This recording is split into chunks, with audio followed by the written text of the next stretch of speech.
Okay, so my dad is part of a huge Catholic family. And when I was 8 years old, I came home one Saturday afternoon, and there was a young man in my house who was really upset, and he was being consoled by my dad. And I was really struck by this image because not only had I never seen this guy before, I'd never seen a man cry.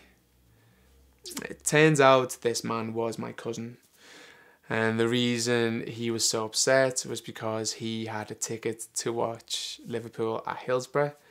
He gave that ticket to his friend, and his friend never came home.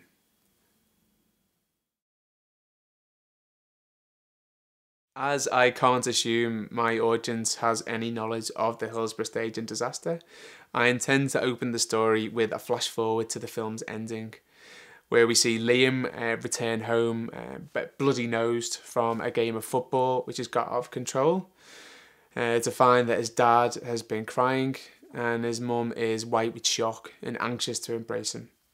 The film will then jump back to the beginning of that day. And like any Saturday morning, Liam makes breakfast, he makes a mess of the kitchen and watches Saturday morning cartoons. Later that day, Liam's older brother Mark is picked up by his friends and driven to the match in Sheffield. And then cutting between Liam playing football with his friends, his dad in his local pub, and his mum at home, each scene will symbolically connect with the documented events taking place at Hillsborough.